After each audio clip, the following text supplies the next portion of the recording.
Bien, hermanos, hoy es día de inicios y hoy voy a iniciar dos series. La una, espero que en los sermones podamos mirar, si Dios lo permite, la unión con Cristo. La doctrina de la unión con Cristo, o más bien la realidad de la unión con Cristo. En la tarde iniciaremos una serie de la mortificación de los pecados.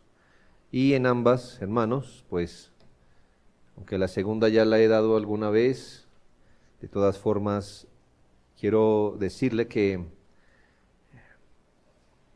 esto de la unión con Cristo no lo he dado antes, así que ustedes serán los conejillos de Indias que me van a ayudar sobre los que voy a dar este tema. Si de pronto hay una cosa que pasé y me toca devolverme, perdone. Estoy tratando de luchar y ser lo más ordenado que pueda. Tengo como un derrotero. De pronto un tema le suena repetido al otro y esto así, pero probablemente la otra vez que lo dé, si el Señor me concede, pues ya habré experimentado cómo se da el tema y cómo es mejormente ordenado. Pero pues vamos a involucrarnos aquí en el tema de la unión con Cristo. Probablemente ninguno de ustedes o la mayoría de ustedes no haya dado tanta mente o quizás algunos hayan dicho, no sé si esto es una doctrina, ¿por qué deberíamos estudiarla? Bien, hermanos, tal y como hemos visto en otras exposiciones, las doctrinas bíblicas rara vez se presentan tratadas en sí mismas o en apartes exclusivos de la Biblia. Más bien, lo que hemos visto es que las doctrinas se desarrollan en medio de enseñanzas más amplias. Y es que así, al ser tratadas las doctrinas en enseñanzas más amplias, nos permiten ver su riqueza y sus distintas aplicaciones e implicaciones. Este es el caso, hermanos, de la doctrina que nos presenta la realidad de los creyentes y su unión con Cristo. Esta doctrina, hermanos, es una enorme columna sobre la que reposa nuestra fe y sobre la que debería reposar nuestra fe. Y a la vez, hermanos, esta realidad es fuente de toda esperanza y consuelo en los creyentes. No es raro que la Biblia toque este tema de forma variada, en muchos contextos. Sin duda, hermanos, que como todo lo demás, esta doctrina también constituye el fundamento de muchos principios éticos que nos involucran a nosotros. Yo le he dicho, hermano, varias veces, y espero que entienda esto, la vida cristiana, y quizás algunos no lo sepan, la vida cristiana no consiste en pórtese bien. Mire, para eso hay otras organizaciones. Si usted quiere ser un hombre mejor, la iglesia no es el lugar. Sí, se lo digo de una vez. Es decir, si lo que usted quiere es que yo soy un tipo que a veces tengo mal carácter y no sé qué hacer con mi vida, entonces voy a la iglesia a orientarme. No, mire, quizás un cursillo, un diplomado de autoayuda sea lo suyo.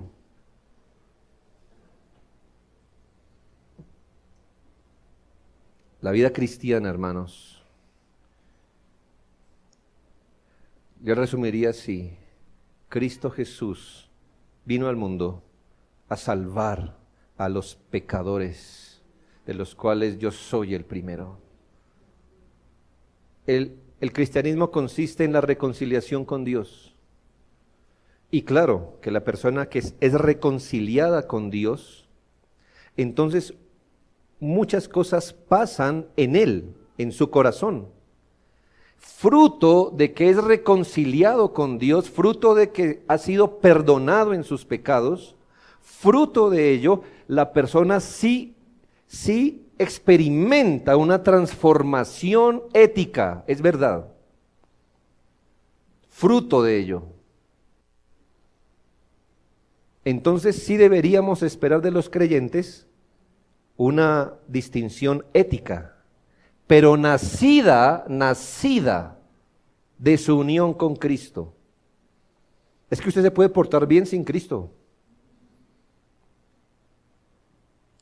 Y esa fórmula ha mandado gente al infierno como usted no se imagina. Tratar de ser bueno sin Cristo.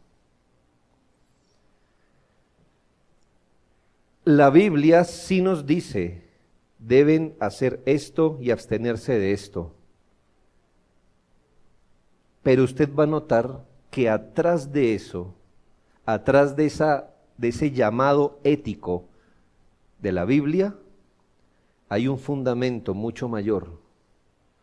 Y en este caso, espero comprobarle hoy y muchas veces, si el Señor me permite, que muchos principios éticos tienen como fundamento la doctrina de la unión con Cristo. Algo así como, ya que usted está unido a Cristo, entonces debe vivir así y así y así.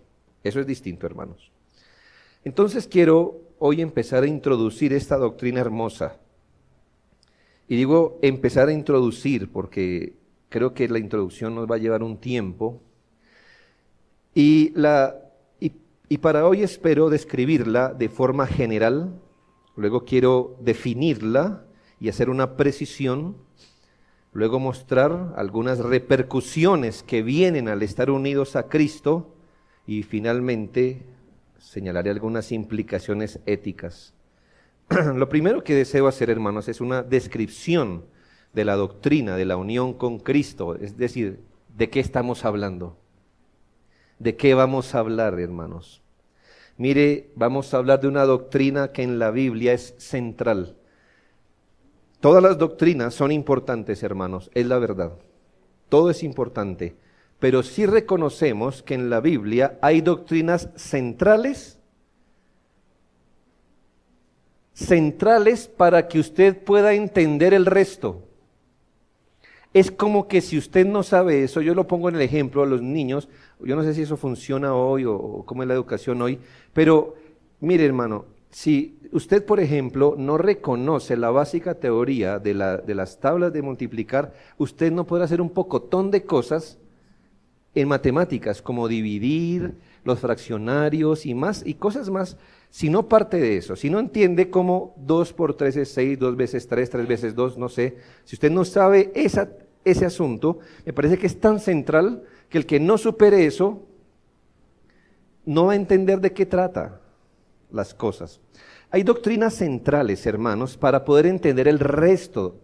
Son como ejes, doctrinas ejes o bisagras, o quizás, hermanos, la función que cumple el primer escalón en una escalera. ¿Usted cree que pudiera construir una escalera saltando el primer escalón? No tiene sentido, ¿verdad?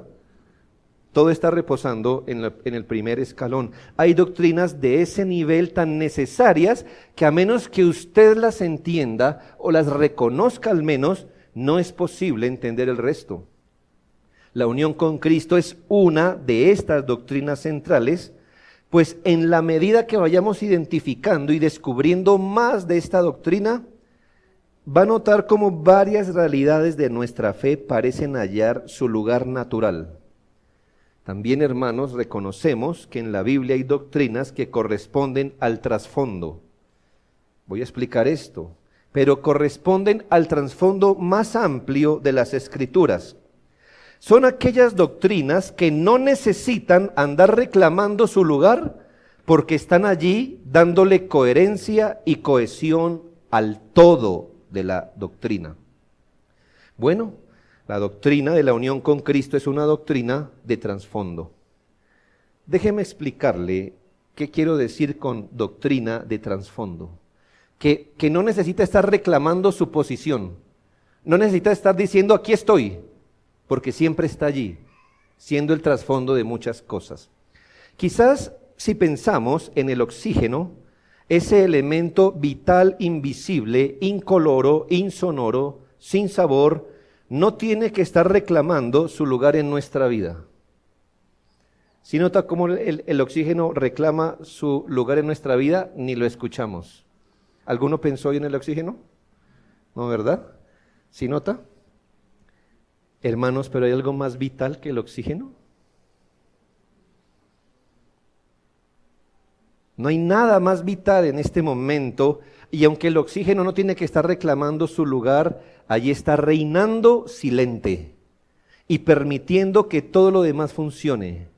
Si el oxígeno quisiera reclamar su lugar en esta mañana, ¿qué haría? Dice, me voy. Solo 30 segundos. Y entonces nosotros, hermanos, en este lugar, sabríamos que es que algo reclame su lugar. Pero no es el oxígeno así, ¿verdad? Y ciertamente hay contextos donde el oxígeno se hace sentir con fuerza y se hace extrañar y puede ser devastador, si usted no lo sabe, el oxígeno en medidas más altas de lo normal. Pero en general está allí reinando silente, habilitando la vida, la respiración, el trabajo, el habla, etc. Ahora note cómo funciona esto. Es un ejemplo. Considere, por ejemplo, la función del habla. Si yo le pusiera a usted a definir el habla, algunos dirían, y esa fue la definición más obvia que encontré, es la coordinación de mecanismos físicos, como los órganos de fonación, lo que tenemos aquí, coordinados con mecanismos mentales, como el pensamiento, las ideas y la memoria, necesarios para articular un mensaje, mediante sonidos, usando un código audible que varía según el contexto y la cultura. Me parece tan interesante esta definición. Sin embargo, aunque sea definida el habla como la coordinación de mecanismos físicos, mentales, a través de sonidos, con un código audible, sin embargo, considere que en su forma más elemental el habla es posible solo porque el oxígeno pasa a través de las cuerdas vocales. Y nos hubiéramos quedado sin esa pomposa definición, sin el oxígeno pasando a través de nuestras cuerdas vocales. ¿Ya sabe lo que es algo de trasfondo? El oxígeno es una realidad de trasfondo, siempre está allí, posibilitándolo todo. Solo cuando falta, lo echamos de menos. Quizás por ello, hermanos, la doctrina de la unión con Cristo de los creyentes no sea objeto de mayor estudio ahora, porque hay cosas, parecen más visibles, ¿verdad? En nuestras iglesias, la predestinación, ¿cierto? La santificación, son doctrinas, hermanos, las apreciamos, son grandes. Quizás sea muy visible lo que vamos a ver en la tarde, la mortificación del pecado. ¿Qué tan visible puede ser la ley moral de Dios? Bueno, pues uno lo siente, ¿verdad? Lo siente. Pero hermanos, puede ser por eso que la doctrina de la unión de los creyentes con Cristo no sea tan apreciada, porque para reconocerlo nos toca hacer lo mismo que con el oxígeno. Ver lo que no se ve, pero está allí. Está dándole cohesión a todas nuestras doctrinas. Y nos toca profundizar bajo la superficie. Esta es una doctrina colosal, central, axial. Para los que no saben, axial viene de eje, que no es una palabra que diga ejesial, entonces se dice axial. Una doctrina central, axial, que corresponde a lo profundo, al trasfondo más amplio, que le da coherencia a la doctrina de la salvación, pero que involucra muchas doctrinas más a su alrededor. Cualquier parte del trato salvador de Dios con su pueblo tiene que ver con su unión con Cristo. El origen, la consumación eterna de la redención tienen que ver con la unión con Jesucristo. Desde esta perspectiva, la predestinación o reprobación se explican así: si alguien ha sido mirado en Cristo o no desde la eternidad. ¿Sí nota? Da coherencia. La incredulidad de algunos o la fe de otros consiste en que uno está en Cristo y el otro no. Otra vez, ahí está atrás, ¿sí lo nota? Así que si usted va más allá de la doctrina, va a hallar esta doctrina. La vida de fe consiste, nuestra vida de fe consiste, hermanos, en estar unidos a Cristo vitalmente. ¿A qué texto o qué texto a usted se le viene a la mente cuando le digo que su vida en Cristo consiste en estar unido vitalmente? Yo le expliqué a los niños qué es vitalmente, ¿no? Tiene que ver con la vida.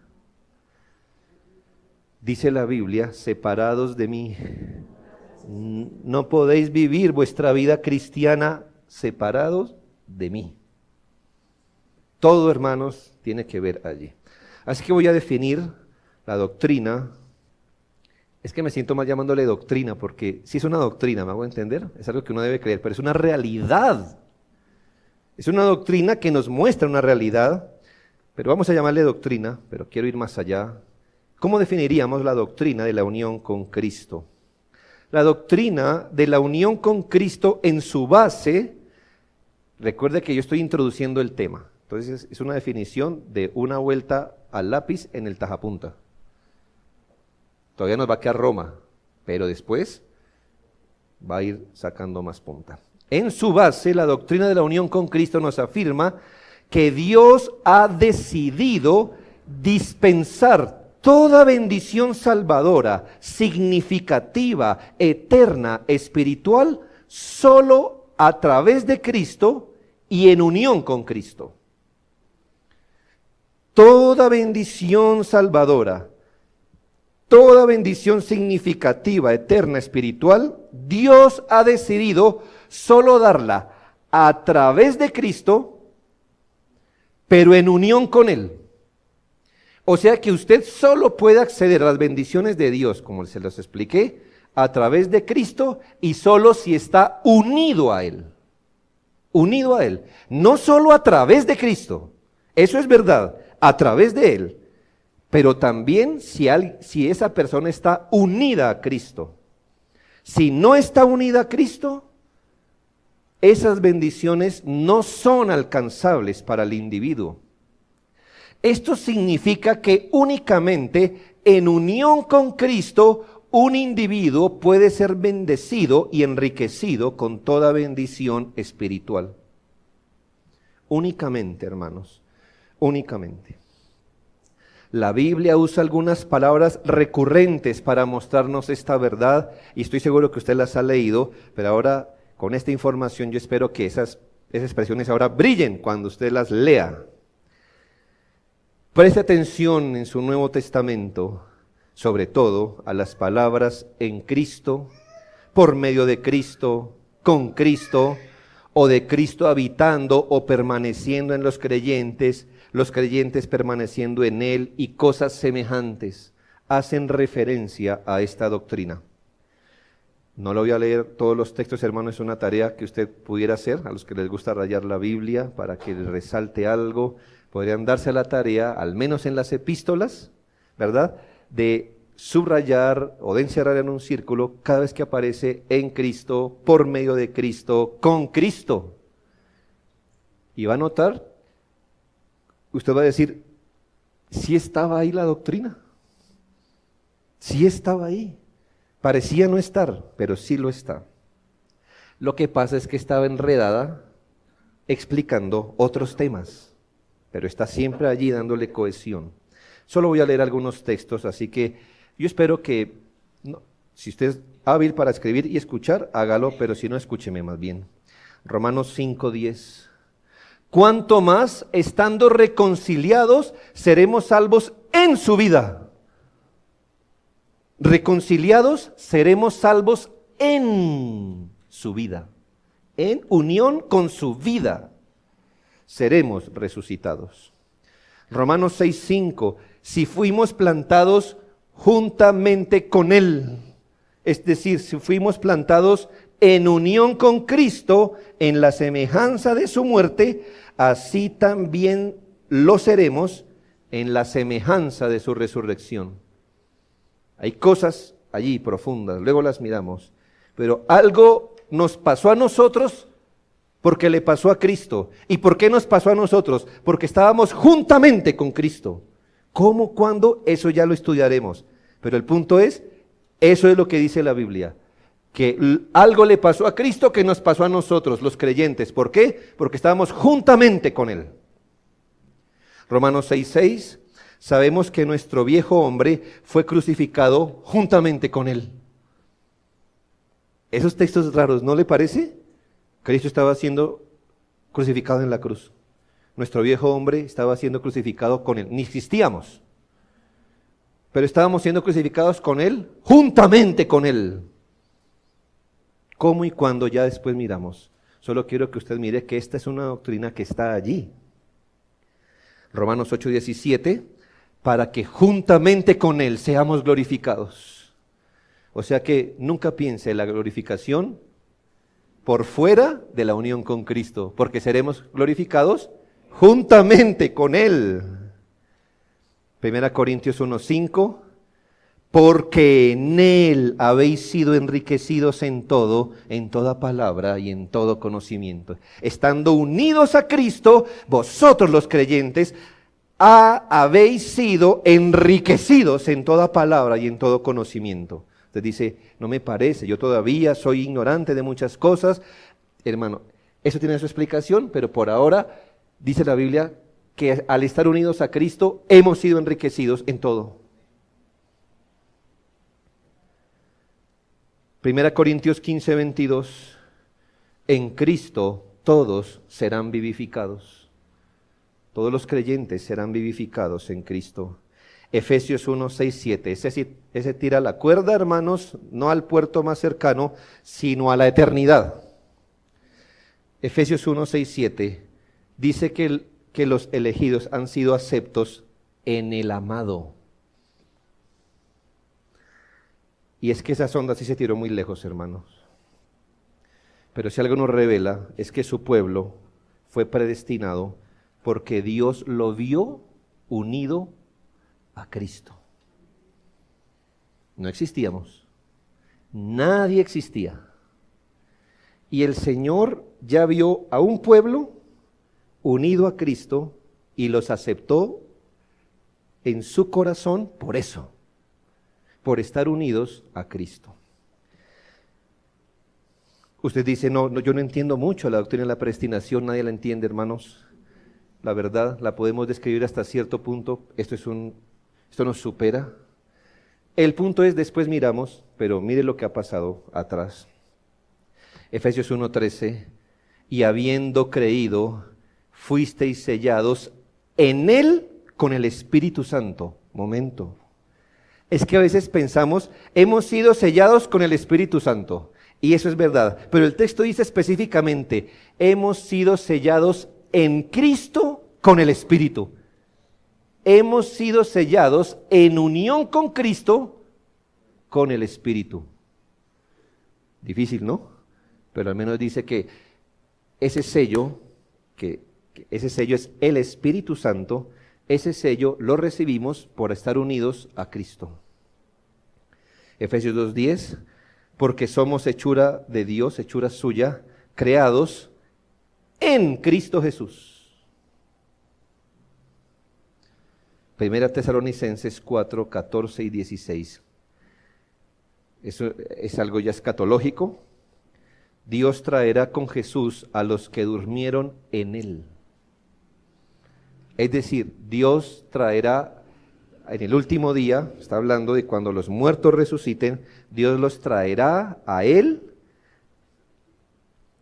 Dios los traerá con Jesús a los que murieron en unión con Cristo. Y luego el 16 dice, y los muertos en Cristo resucitarán primero. Hermanos, predestinación, creación, vida cristiana, escatología, poder sobre el pecado, tantas cosas, todo eso tiene el trasfondo ¿de qué? De la unión con Cristo. De estas pocas referencias representativas se desprende claramente que la unión con Cristo abarca el amplio espectro de la salvación desde su origen último en la elección eterna de Dios hasta su cumplimiento final en la glorificación de los elegidos. La predestinación, el ser amado eternamente, la seguridad de ser salvo finalmente, su resurrección espiritual con la regeneración, la esperanza de la resurrección final, la realidad de la muerte al pecado, la redención, el perdón, la glorificación, la santificación, la habitación del Espíritu, todo depende y es seguro únicamente en el marco de la unión con Cristo. O sea, hermano, que todo eso nos pasa a los creyentes por haber estado unidos a Cristo desde la eternidad y en sus diferentes fases. Una clarificación ahora quiero hacer de la doctrina de la unión con Cristo, una clarificación. La parte más obvia y visible de cuando una persona viene a estar unida a Cristo, la parte más obvia y visible, llamémosle así, de cuando una persona viene a unirse a Cristo, siempre la relacionamos después que una persona tiene fe en Cristo. Luego que tiene fe en Cristo, somos unidos a Cristo y eso es verdad, pero no toda. Así que si la parte más visible, la más como la planta, ¿verdad? Hay plantas con unas raíces inmensas que primero crecen bien por abajo hasta que salgan. Pero usted ve la parte visible, usted no se da cuenta de lo que hay abajo. Pero la parte más visible parece ser en la Biblia que uno es unido a Cristo cuando cree en Él. Y es verdad, hermanos, es verdad. Pero también es cierto que la unión con Cristo que viene por la fe es solo una fase en todo el espectro de lo que es la unión con Cristo. La unión con Cristo subyace, está allí, en el trasfondo, en cada etapa de la redención, tanto en su planeación, en su consumación, en su aplicación, en su realización futura. Esto es que la realidad asombrosa de la unión con Cristo se da a conocer en el tiempo. No solo se ve en la planeación eterna antes, también se da a conocer en el tiempo, pero también, hermanos, la unión con Cristo se declarará abierta y manifiestamente en su perfección en el último día. Por eso, hermanos, se habla de tres aspectos de la unión con Cristo. Uno, la unión inmanente o intrínseca con Cristo. Yo le doy el nombre técnico, pero se lo explico. La unión inmanente o intrínseca con Cristo se refiere a esa unión de los elegidos con Cristo antes de la fundación del mundo, desde la eternidad. Entonces empiezo a ubicar el tema de la unión con Cristo no en el tiempo, sino en la eternidad. Y esta unión de los elegidos, esta unión de ciertos individuos que aunque no existían en la realidad, existían en la mente de Dios, y estos elegidos, antes de la fundación del mundo, fueron unidos inmanente o intrínsecamente con Cristo. Se puede decir que en el decreto su pueblo fue unido a Cristo. En el decreto de salvación eterno, su pueblo fue unido a Cristo. Les recuerdo que estamos hablando de un pueblo que todavía no existía, que solo existía en la mente de Dios. Eso es misterioso, por eso le digo, nadie lo entiende, pero lo describimos. Ese pueblo está en la mente de Dios y desde allá, desde que Él planeó salvarlos, ve que los salva por estar unidos a Cristo. Y esto es lo que nos dice 2 Timoteo 1:9. Quien nos salvó y llamó con llamamiento santo, no conforme a nuestras obras, sino según el propósito suyo, y escuche, y la gracia que nos fue dada en Cristo Jesús antes de los tiempos de los siglos. ¿Cuándo? En este sentido inmanente que le estoy diciendo, atrás, cuando la gracia les fue dada a los elegidos antes de los tiempos de los siglos. ¿Y les fue dada en qué virtud? En Cristo, en Cristo. En Cristo la gracia les fue dada. No existíamos. Los creyentes no existían. Era solo un decreto, un plan. Pero ya, en ese mismo plan, la gracia les fue dada porque ellos estaban en la mente de Dios ya unidos a Cristo. Lo que pasa, hermanos, es que a diferencia de Dios y nosotros, lo que pasó en la mente de Dios es tan real que el tiempo únicamente lo que hace es sacar a la superficie lo que está en la mente de Dios. Pero es tan real, no es como nosotros. Yo siempre le cuento esto, yo soy un constructor fallido, por eso contrato que me hagan las cosas. Yo en mi mente tengo el plan. Yo en mi mente he hecho unos cajones, unos arreglos, y luego, ahora se sumó otro elemento, el hermano Mauricio, pero papá era el primero, ¿sí? Yair, hermano, no pude, hermano Mauricio, me hace, por favor.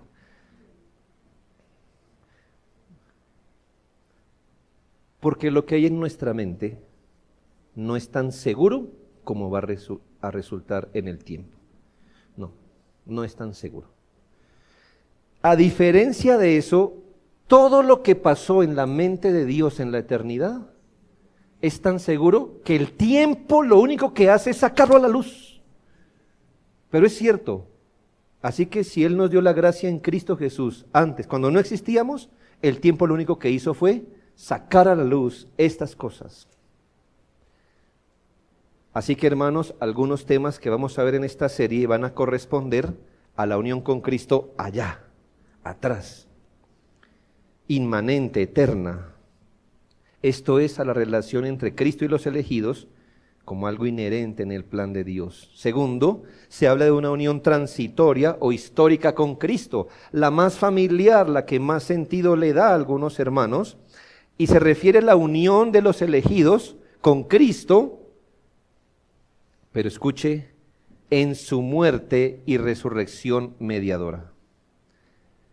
Esto quiere decir, hermanos, yo espero que algunos de ustedes hayan seguido la serie de una aproximación a la soteriología que di los martes, donde me esforcé por explicar esto, pero hace 2000 años, hermanos, el Señor Jesucristo aparece y hace una serie de obras para su pueblo. Esto es lo que llamamos salvación consumada, es decir, lo que Cristo logró. ¿Por qué se le llama consumada? El mismo Cristo lo dijo en la cruz cuando fue a morir, ¿qué dijo? Consumado es decir, acabé la obra. En un sentido, ahí acabó. En otro sentido, habría más, pero por ahora dijo consumado es. Hay una estructura de obras que Él consumó en la cruz. Pero lo que la Biblia nos dice es que cuando Cristo estaba consumando la obra de la redención, de alguna manera, ahora otra vez aparecimos los creyentes. No como creyentes, la mayoría ni existía. Pero allí estaban los creyentes unidos a Cristo. ¿Cómo? ¿Dónde estaban? Ya miraremos. Pero lo que dice la Biblia es que cuando Cristo estaba consumando su obra redentora, su pueblo estaba allí. Hay algo que por estar con Cristo, nosotros también hicimos cuando Cristo murió en la cruz. Piense eso. Otra vez lo repito. Hay algo que por estar unidos a Cristo, nosotros también hicimos, aun cuando no existíamos. Usted dirá, eso suena extraño.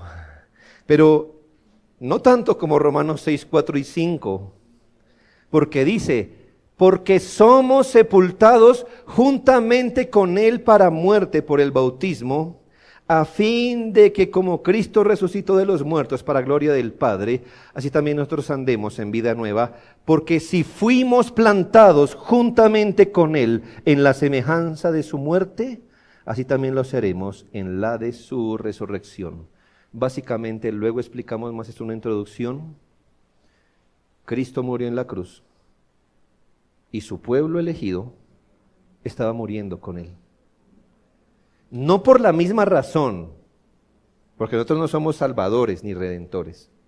Su muerte fue en sustitución como redentor, pero murió. La Biblia dice que cuando él murió, estábamos muertos. ¿Por qué, hermano? Y aquí se me viene la imagen de lo que le pasa al árbol y la rama. ¿De qué forma están unidos la ramita y el árbol? Íntimamente, ¿no? Íntimamente. No están pegados con cinta, es lo que le quiero decir. La ramita sale de forma natural y está justamente alimentándose de todo lo que se alimenta la rama principal. Ahora, hermanos, si usted corta la rama principal, ¿qué le pasa a la ramita? Lo mismo que le pasa, ¿verdad? Entonces la Biblia dice, cuando la rama principal, Cristo, estaba muriendo en la cruz y murió, nosotros que somos las ramas, porque estamos unidos a Cristo, morimos, de alguna manera. No existíamos, pero así funciona. Pero también dice que cuando Él resucitó, ahí dice, nosotros resucitamos también. Y todavía no existíamos. Ya ve el misterio, pero eso le da coherencia. ¿Por qué? Note que en la muerte de Cristo nosotros morimos y en su resurrección nosotros vivimos. Y esto cuando no existíamos y por supuesto no había fe ni arrepentimiento. En este sentido fuimos unidos a Cristo. Entonces vimos una unión inmanente, una unión transitoria o histórica con Cristo y tercero, una unión aplicatoria o efectiva con Cristo. La más familiar y es la que se da por medio de la fe y que nos habla de la experiencia personal de los creyentes con Cristo para participar de los beneficios de su obra. Y aquí ya es más familiar porque es cuando los elegidos, ¿verdad? En algún momento nacen, no nacen como elegidos, son elegidos, pero no nacen como creyentes, nacen bajo la ira de Dios, bajo la desaprobación de Dios, y aunque son elegidos en la mente de Dios, vinieron a través de la rama de Adán, del Adán caído, y entonces al estar caídos, el Señor en su misericordia hace visible ese propósito eterno y los llama a Jesucristo y cuando les da vida los une a Cristo más bien para darles vida. Los une a Cristo para darles vida. Romanos 3:24, siendo justificados gratuitamente por su gracia, mediante la redención que es en Cristo Jesús. ¿Por qué fuimos redimidos, hermanos? ¿O en dónde o en qué marco se da la redención o la salvación? En Cristo Jesús, a quien Dios puso como propiciación por medio de la fe en su sangre. Entonces, cuando el creyente o cuando el individuo cree en Cristo, ¿verdad? Es unido a Cristo por medio de la fe, él recibe todo el beneficio de la salvación. Así que la gracia que Cristo obtuvo para su pueblo en la cruz, ya les había sido dada eternamente, la misma que en su tiempo les es aplicada a cada uno de los elegidos. Todos estos aspectos de la unión con Cristo se verán más plenamente en la eternidad, pues en el estado de gloria todo habrá llegado a su clímax. Cuarto, las repercusiones de la doctrina de la unión con Cristo. Las Escrituras tienen mucho que decir sobre la unión que existe entre Cristo y su pueblo. Existen muchas consecuencias o resultados de ella. Pero quiero centrarme en el texto que leímos públicamente en el versículo 17. Me parece uno de los textos, hermanos, más, no sé cómo decirle, no solo hermoso, glorioso, me parece tan trascendental y revolucionario este texto para nuestra vida de fe, porque en medio de una disertación que parece no tener nada que ver, dice esto: el que se une al Señor, un espíritu es con Él. Yo sé que lo hemos leído, hermanos, pero si usted medita un poco más en cómo el apóstol se expresó aquí inspirado por Dios, es complejo. Nos dice esto, que el que se une al Señor, ¿ya? Al estar unidos al Señor, piense, somos un espíritu con Cristo. Un momento, hermanos, esto es complejo.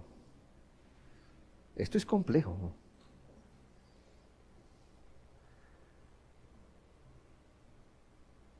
Hay muchas uniones que espero mostrarle que la Biblia nos mostró como alegorías, como decir, mire, si les hablo así ustedes no entienden. Entonces les voy a hacer maquetas en plastilina para que las entiendan. Y Dios nos regaló muchas metáforas, gracias a Dios. Una de ellas, donde la unión con Cristo intencionalmente se manifiesta o se nos muestra, es la unión matrimonial. Y para hacerlo, el Señor entonces creó el matrimonio. Entonces creó el matrimonio para mostrarnos la unión con Cristo. Así es la cuestión. ¿Y qué dice el Señor? Y por tanto dejará el hombre a su padre y a su madre y se unirá a su mujer y serán ¿qué? Esas son palabras mayores. Obviamente es una metáfora, ¿me hago entender?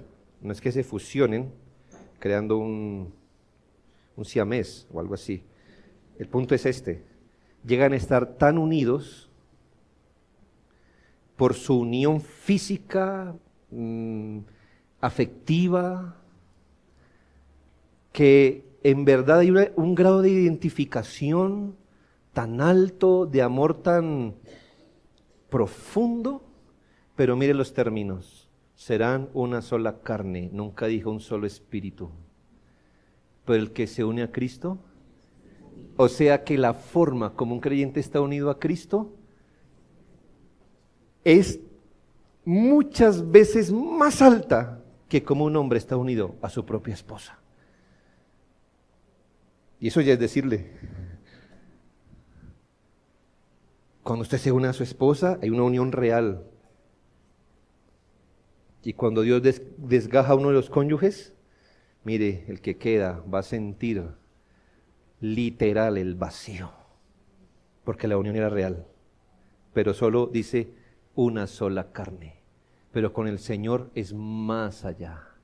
Le puedo decir, hermano, de otra metáfora, la rama, el tronco y la rama, o la vid, ¿verdad? Y el pámpano, o la ramita. Mire, hermano, eso sí es una unión, ¿verdad? Aún más allá, pero todavía es una unión física. Es una unión donde la savia recorre y va. Es una unión vital, corre vida, corre savia, pero todavía no es una unión espiritual. La Biblia dice, mire esa repercusión, el que está unido a Cristo es un espíritu con Él. Y esto se supone que es una bendición para nosotros, no una bendición para Dios, estar unido a nosotros. Él ha decidido juntar su espíritu al nuestro, juntarlo más cercanamente que lo que una rama está unida al tronco. Y eso ya es decirle. Mucho más. Hermanos, si el hombre más rico del mundo buscara a la mujer más pobre e indigna del planeta y se casara con ella para hacer una sola carne, porque fruto de esa unión, entonces todas sus riquezas se le transferirían a ella, hermanos, nosotros estaríamos tan impactados e impresionados que no lo pudiéramos creer. Porque este hombre, para darle todas las riquezas a esta mujer, buscó la más pobre y se unió con ella en matrimonio para poderle dar todas sus riquezas. Una novela saldría de esto, hermanos. Pero qué cosa, como dice un autor antiguo, tan asombrosa, es que haya una unión entre Dios Hijo y los gusanos de la tierra. Cuán inmensurable es la distancia entre el Creador y la criatura, entre la deidad y el hombre mortal. Qué maravilloso, más allá de las palabras, es que los miserables pecadores se hagan uno con aquel ante quien los serafines cubren sus rostros y exclaman, Santo, Santo, Santo. Que Dios nos haya mirado en nuestra bajeza y haya querido ser un espíritu con nosotros y haya querido compartir con nosotros sus riquezas gloriosas, es una de las maravillas más enormes que una criatura pudiera tener. La unión con Cristo es el fundamento de todas las bendiciones espirituales, de modo que si no hubiera habido conexión con Cristo, no hubiera podido haber predestinación, regeneración, justificación, santificación, glorificación. Dice 1 Corintios 1:9, fiel es Dios, por el cual fuisteis llamados a la comunión con su Hijo Jesucristo. Y esta palabra comunión me parece muy interesante, porque para nosotros comunión es como amistad, y es uno de sus significados. Pero cuando dice la palabra de Dios en 1 Corintios 1:9, fiel es Dios por el cual fuisteis llamados a la comunión, la palabra aquí, koinonía, significa participación, interacción o beneficio. Indica una coparticipación entre las personas que tienen un interés conjunto en un mismo goce que es común entre ellas. Esto es que es más que una amistad, se nos ha participado de una forma misteriosa y espiritual de aquello que tiene Cristo. Se nos ha participado de lo que tiene Cristo. No sé, hermanos, qué ejemplo poner, pero se me ocurre que en el momento que usted esté siendo transfundido de sangre, cuando la sangre entra a su torrente sanguíneo, usted está participando de los elementos que le estén transfundiendo en sus venas, y eso le está participando la vida, le está participando la sanidad, y ahora esa sangre usted no puede decir, este soy yo y esta es la sangre que me transfundieron. Está tan complejamente unido a usted ahora. Y lo que le quiero decir, hermanos, es que esta palabra comunión es eso. No es amistad solamente. Es que el Señor nos ha participado. Fiel es Dios, por el cual fuisteis llamados a la participación con su Hijo. Lo que Cristo tiene, al unirse con nosotros, nos lo participó, nos lo transfundió, hermanos. Por eso le pregunto, ¿tiene vida Cristo? Claro, hermanos, que Cristo tiene vida. Entonces, por la impartición, participación, comunicación de su vida a nosotros, es que nosotros tenemos vida. ¿Por qué tenemos vida? Porque Él la tiene, se unió con nosotros y nos participó de la vida. Por eso tenemos vida nueva. ¿Tiene justicia Cristo? ¿Justicia propia, justicia personal? Por supuesto. Así como la savia recorre todas las ramas, la justicia de Cristo nos fue impartida a cada uno de los creyentes. Por eso tenemos justicia. Él la tiene. Se unió con nosotros de forma misteriosa, espiritual, y nos dio su justicia. ¿Cristo es santo y glorioso? Claro. Por la participación espiritual de Cristo al estar en Él, también tendremos santificación y gloria. Todo depende enteramente de nuestra unión con Él. Y espero que ahora haya mayor amplitud al leer Juan 15:5. Yo soy la vid, vosotros los pámpanos. El que permanece en mí y yo en él, este lleva mucho fruto, porque separados de mí nada podéis hacer. Finalmente, hermanos, las implicaciones éticas de la unión con Cristo. Y todo esto, hermano, lo hemos sacado de 1 Corintios capítulo 6. Y le quiero demostrar, no es la única implicación ética, solo le quiero mostrar cómo funciona esto en la Biblia.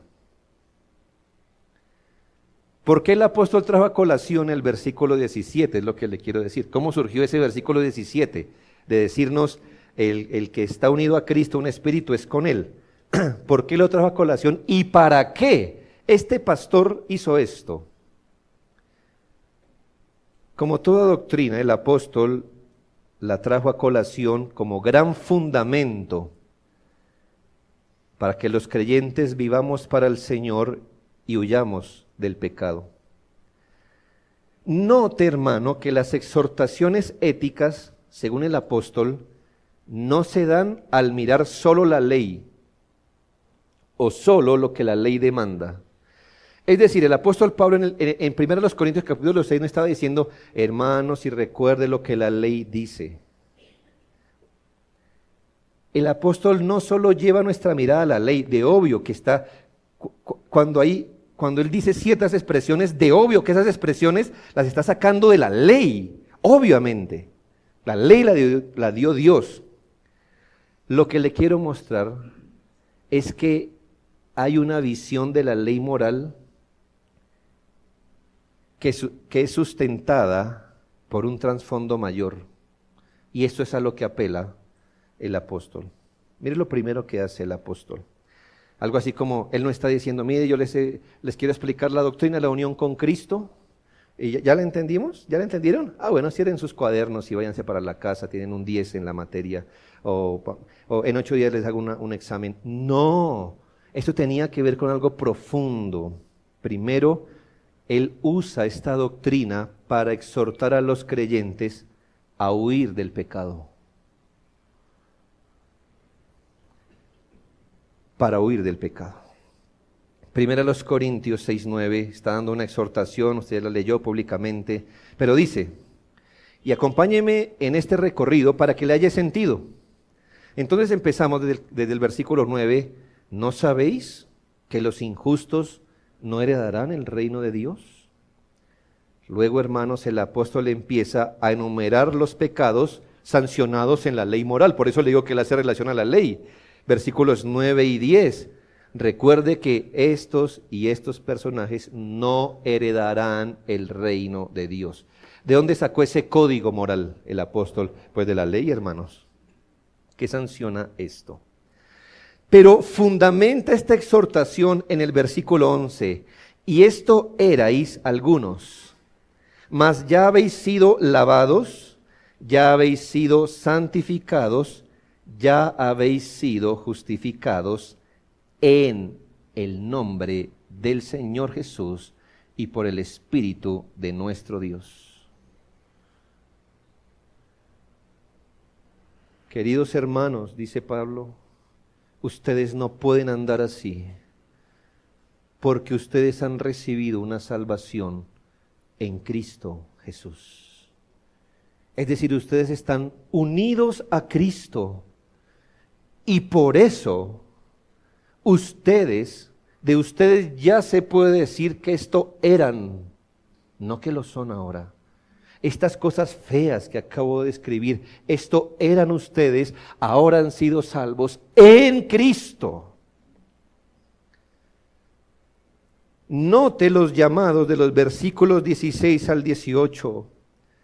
¿No sabéis, hermanos? Está ampliando la idea.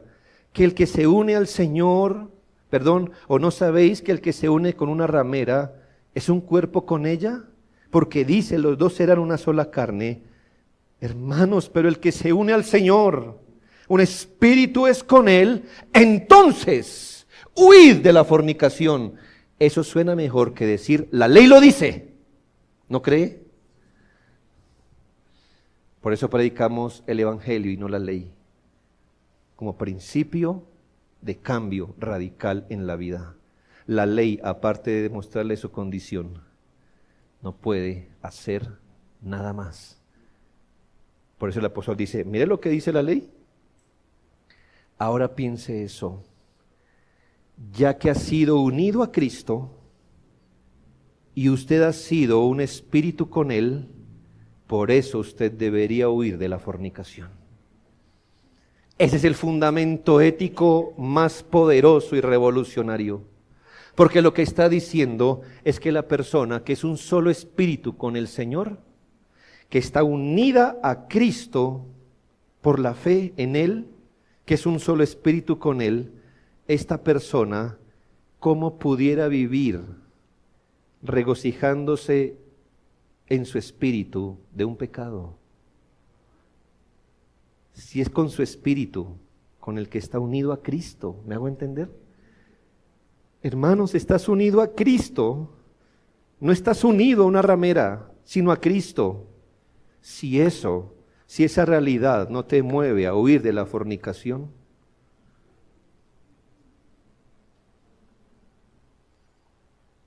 tú no tienes nada.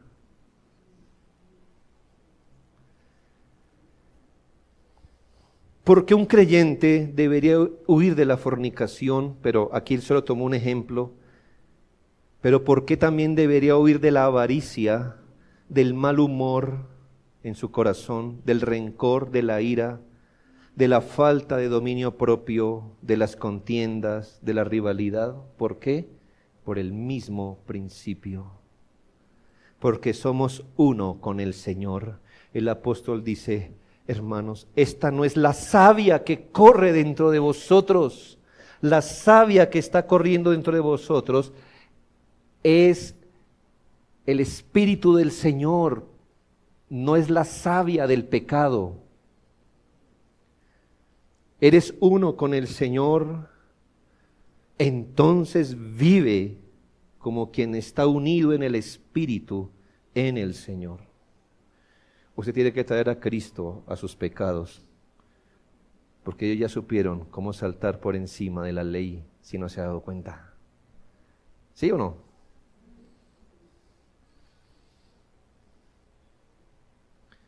El pecado tiene brazos tan fuertes que puede escalar el Sinaí, pero no hay un pecado tan fuerte que pueda pasarle por encima al Gólgota. Ninguno.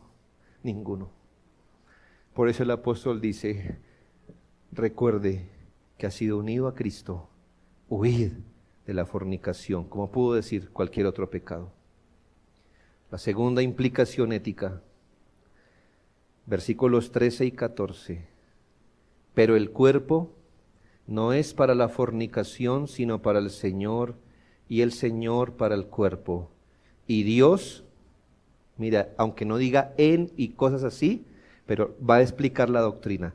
Y Dios, que levantó al Señor, también nos levantará con su poder. Eso es unión con Cristo.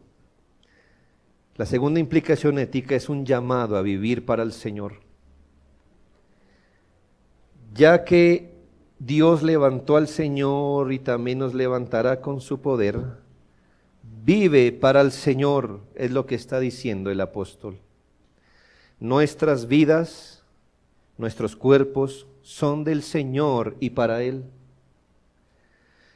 El Señor ha sido unido a nosotros de una forma tan real que no solo nuestro espíritu, sino nuestros cuerpos también son del Señor.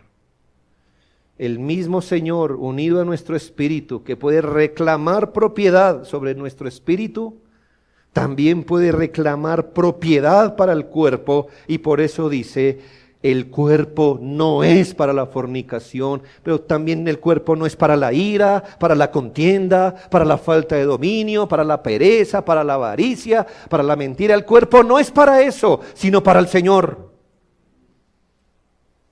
No es para eso. El cuerpo no es para eso. Y profundamente secundo lo que Pastor enseñó esta mañana. Usted tiene mayores ocupaciones de cuánto es su talla.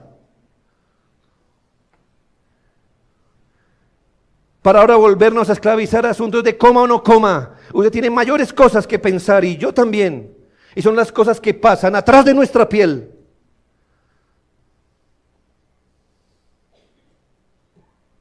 Somos del Señor. El cuerpo no es para el pecado, sino para el Señor. Hemos sido unidos a Cristo y por eso el cuerpo no es para el pecado. Nuestro espíritu tampoco, obviamente. Nuestros cuerpos son de Él para su servicio. Recuerda, hermano, que el día final Dios no solo levantará nuestro espíritu en la resurrección, Dios también levantará nuestro cuerpo en la resurrección. Entonces el ser uno en la resurrección de Cristo nos presiona a no darle al cuerpo ni a la vida misma un uso deshonroso en el pecado. Estas son enseñanzas éticas derivadas de la unión con Cristo.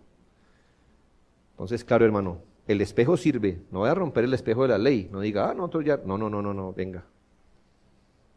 ¿El espejo le sirvió esta mañana? Y ayer, y antier, ¿cierto? Y así me lo sé 30 días atrás, y un mes atrás, y un año atrás. Así que, hermanos, pero es que el espejo tiene su función y no le pida al espejo más de lo que puede dar. ¿Ya? No le pida al espejo. Nosotros tenemos un profundo aprecio por la ley. Hermanos, es verdad. ¿Se sintió un poquito incómodo en la explicación de esta mañana? La verdad. ¿Al menos un poquitín? Ah, bueno. Espero que sí.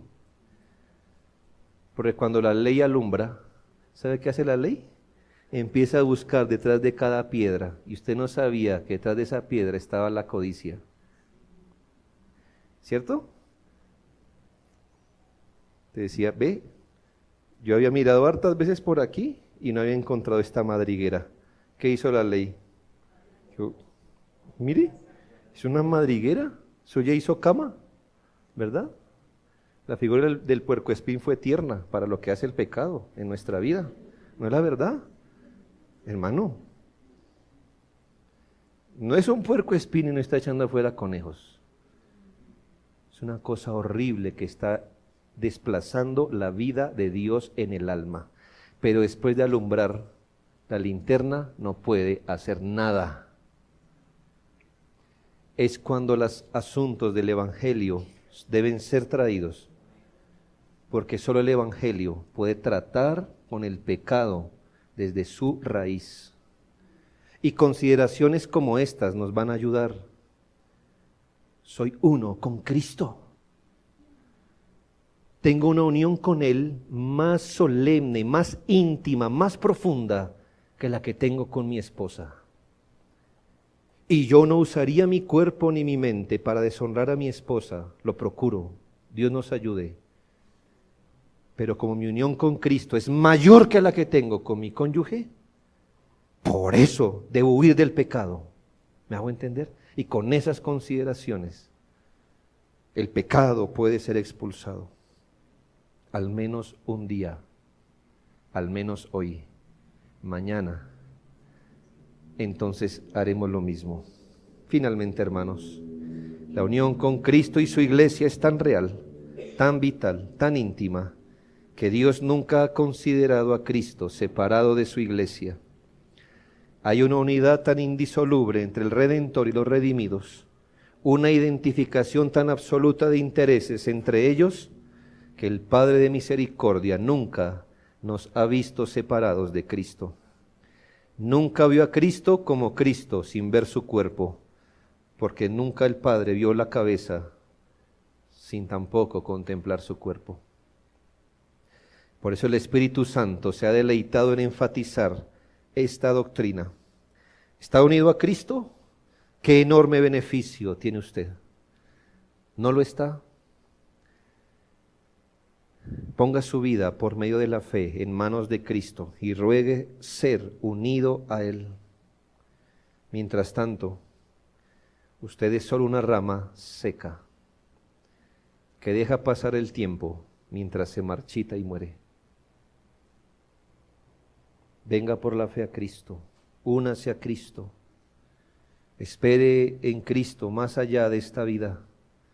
Dice la Biblia, si la esperanza que tenemos en Cristo fuera solo para esta vida, seríamos los más desdichados de todos los mortales. Busque al Señor, no solo para esta vida, para la vida eterna. Eso rogamos esta mañana. Oremos.